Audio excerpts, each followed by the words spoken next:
नमस्कार दोस्तों, चैनल में आपका बहुत बहुत स्वागत है। तो आज मैं विमल मित्र जी का उपन्यास वे दोनों और वो का सारांश आप लोगों के लिए लेकर प्रस्तुत हुई हूँ। तो कहानी की शुरुआत होती है जब लेखक एक स्कूल में शिक्षिका के इंटरव्यू के लिए जाते हैं। यानी कि उन पर एक कार्यभार है कि उन्हें शिक्षिका का चयन करना है। अब बारी बारी से लड़कियां आती हैं और उन्हें कहा जाता, उनके सामने इंदु देवी नाम की एक महिला आती है जो बताती है कि वो विवाहित है, लेकिन वो अपने पति के साथ नहीं रहती है। तो लेखक को सुनकर थोड़ा आश्चर्य तो होता है और वो इस असमंजस में पड़ जाते हैं कि क्या मैं इसे नौकरी पर रखूं या ना रखूं। और तभी उन्हें लगता है कि उन्होंने इस महिला को कहीं देखा है। और तब वो महिला उन्हें बताती है कि उनके पति का नाम अटल है। और तब लेखक को सारी कहानी साफ नजर आने लगती है। तो अब ये अटलता कौन है? अटलता लेखक के बचपन के मित्र कह लीजिए या एक आदर्श रह चुके होते हैं। बादाम तले मोहल्ले में लेखक और अटलदा दोनों साथ साथ रहते थे। और अटलदा जो थे वो बादाम तले मोहल्ले के आदर्श थे। यानी कि उन्हें स्कॉलरशिप मिलती थी। सब लोगों को ये उम्मीद थी कि ये बहुत बड़े डॉक्टर या बहुत बड़े वकील बनेंगे या विदेश जाकर के कुछ अच्छा नाम कमाएंगे। तो लेखक जो है वो अटलदा को अम, एक पूजनीय व्यक्ति की तरह मानते थे, जो समाज सेवा भी करते थे और पढ़ाई में भी अव्वल थे। सब लोग उनके माता पिता को लेकर भी रश्क करते थे कि उन्होंने कितने होनहार पुत्र को जन्म दिया है। तो एक दिन खबर मिलती है कि अटलदा की शादी होने वाली है और सब लोग बहुत ही खुश होते हैं और बहुत ही उत्साहित होते हैं कि अटलदा की शादी जो है वो एक बहुत ही अमीर घराने में उनकी इकलौती बेटी के साथ हो रही है। तो अटलदा जो कि एक बहुत ही मध्यम वर्गीय परिवार के पुत्र होते हैं, तो अब उनके दिन बदलने वाले थे और अब उनके घर में संपत्ति भी आने वाली थी। तो ये जो अटलदा हैं ये अपनी विवाह को लेकर बहुत उत्साहित नहीं दिखते हैं। ये समाज सेवा की तरफ ही ध्यान देते हैं और अपने मोहल्ले के जो लड़के हैं उन्हें इकट्ठा करके कहते हैं कि हमें देश के लिए कुछ करना चाहिए।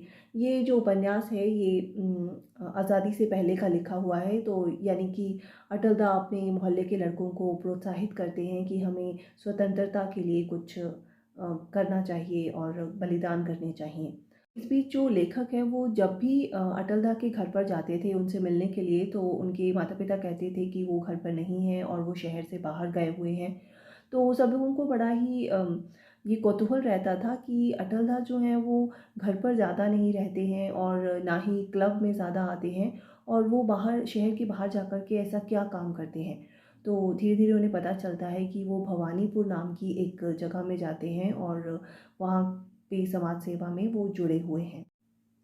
तो अब अटलदा की शादी का दिन आता है और सब लोग बहुत ही सज धज कर गाजे बाजे के साथ अटलदा के ससुराल में पहुंच जाते हैं। अटलदा अपनी शादी की शेरवानी पहनकर विवाह के मंडप में बैठे हैं, लेकिन वो बहुत खुश नहीं दिखाई दे रहे हैं। और फिर फेरों का समय आता है और तभी वहाँ पर शोर मच जाता है।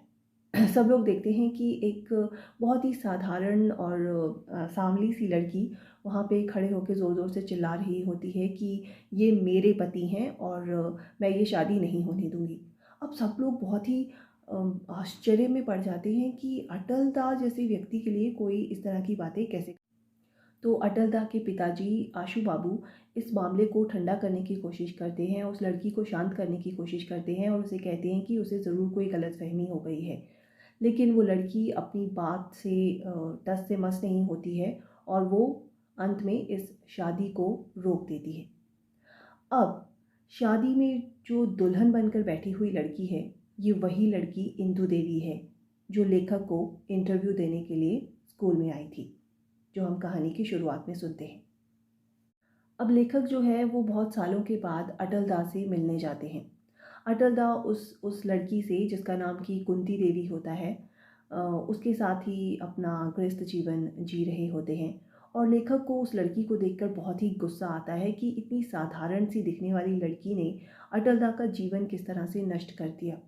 और अटल दा जो है वो बहुत ही गरीबी का जीवन जी रहे होते हैं, उनका स्वास्थ्य भी बिल्कुल ठीक नहीं होता है। और कुंती देवी जो है वो लेखक को कहती है कि वो यहाँ से चले जाएं, और वो नहीं चाहती कि उनके पिछले जीवन का कोई भी व्यक्ति उनसे कोई संबंध भी रखे। लेखक को बड़ा आश्चर्य होता है कि अटल दा ने इस लड़की में ऐसा क्या देखा और इससे क्यों शादी की। अब धीरे धीरे इस बात का रहस्य भी खुलता है। तो लेखक को एक उनके दोस्त आकर बताते हैं कि अटल दा जो भवानीपुर जाते थे, वो समाज सेवा के लिए तो जाते ही थे, लेकिन वहाँ पर उन्हें एक स्वतंत्रता सेनानी से उनकी मुलाकात हुई थी। उन दिनों में जो स्वतंत्रता सेनानी थे उन्हें एज अ टेररिस्ट ही सरकार द्वारा उनके साथ बर्ताव किया जाता था और उन्हें छुप कर रहना पड़ता था। तो एक स्वतंत्रता सेनानी जो कि बहुत ही बीमार थे, ये कुंती देवी उन्हीं की बेटी होती है। और अटल दा अपना बड़प्पन दिखाने के लिए कि वो देश और समाज के लिए कुछ करना चाहते हैं, उस मरते हुए स्वतंत्रता सेनानी की बेटी के साथ शादी कर लेते हैं। अब वो शादी तो कर लेते हैं, लेकिन उसके कुछ ही दिनों के बाद उन्हें एहसास होता है कि उन्होंने बहुत बड़ी गलती कर दी है। और अब वो एक पत्नी का जो भार होता है, गृहस्थी का जो भार होता है, वो उसे उठाना नहीं चाहते हैं, और ना ही उन्हें कुंती से कोई प्रेम होता है। लेकिन कुंती जो होती है वो एक दृढ़ निश्चयी लड़की होती है, और वो कहती है कि अब तुमने मुझसे शादी की है और तुम्हें मुझे संभालना होगा और मेरे साथ ही जीवन यापन करना होगा। और अटल दा में इतनी हिम्मत नहीं होती है कि वो इस बात का विरोध भी कर सके। और कुछ सालों के बाद इंदु देवी अटल दा से मिलने जाती है, यानी कि वही लड़की जिसके साथ उनकी शादी हो रही थी। तो इंदु देवी जब अटल दा की हालत देखती है तो वह कुंती देवी से कहती है कि मैं इनका इलाज कराऊंगी, क्योंकि इंदु देवी कुछ अच्छे घराने से होती है। तो वो एक प्रस्ताव रखती है कि वो उन्हें इस तरह से मरता हुआ नहीं देख सकती, और वो उनके घर का खर्च भी चलाएंगी और उनका इलाज भी कराएंगी। तो इस तरह जो इंदु देवी है वो अटल दा को एक अच्छे हॉस्पिटल में भर्ती करवाती है। तो सब लोग बहुत ही, और लेखक भी बहुत ही प्रभावित होते हैं कि ये कितनी देवी समान औरत, और सब लोग इंदु देवी को पूजनीय नज़रों से देखने लगते हैं। लेकिन एक दिन जब लेखक अटल दा से मिलने जाते हैं और वे कुंती देवी से मिलते हैं, तो कुंती देवी उनसे कहती है कि उस इंदु देवी की वजह से ही मेरे पति आज मर रहे हैं। तो लेखक उससे पूछते हैं कि आप इस तरह से कैसे कह सकती हैं। तो कुंती देवी उन्हें बताती है कि जब भी अटल दा को वो किसी अस्पताल में कहीं भी इलाज के लिए भेजती है, और जब अटल दा ठीक होने लगते हैं तो वह अपना खर्चा रोक लेती है। तो लेखक की बात सुनकर के बहुत ही विस्मित होते हैं कि कोई ऐसे कैसे कर सकता है। और फिर एक दिन उन्हें इंदु देवी सड़क पर जाती हुई मिलती है, और वो उससे प्रश्न पूछते हैं कि क्या ये सच है। तो इंदु देवी उन्हें कहती है कि हाँ, ये सच है। वो उस आदमी को तिल तिल मरता हुआ देखना चाहती हैं। वो चाहती हैं कि वो चैन से मर भी ना पाए और उसका जीवन नर्क के समान हो जाए। तो लेखक ये बात सुनकर के बहुत ही दुखी होते हैं। कुंती देवी ये भी बताती है कि अटल दा ने उससे शादी किसी प्रेम के वशीभूत होकर के नहीं की थी। उन्होंने सिर्फ अपने आप को एक बड़ा समाज सेवी और बड़ा समाज सुधारक दिखाने के लिए उससे शादी की थी। लेकिन वो इस चरित्र को ज़्यादा निभा नहीं पा रहे थे, और फिर उन्हें लगा कि उनसे बहुत बड़ी गलती हो गई है। और फिर एक दिन लेखक को खबर मिलती है कि अटल दा की मृत्यु हो गई है, और उसके कुछ दिनों के बाद उसे फिर खबर मिलती है कि इंदु देवी ने आत्महत्या कर ली है। तो इस तरह से इस कहानी का अंत हो जाता है।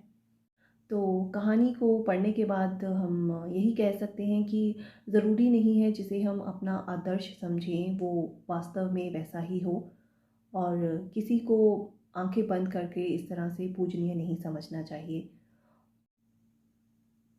और समाज में सम्मान पाने के लिए अब कुछ ऐसा कदम नहीं उठा लेना चाहिए कि आप उस जिम्मेदारी को फिर उठा ना सकें।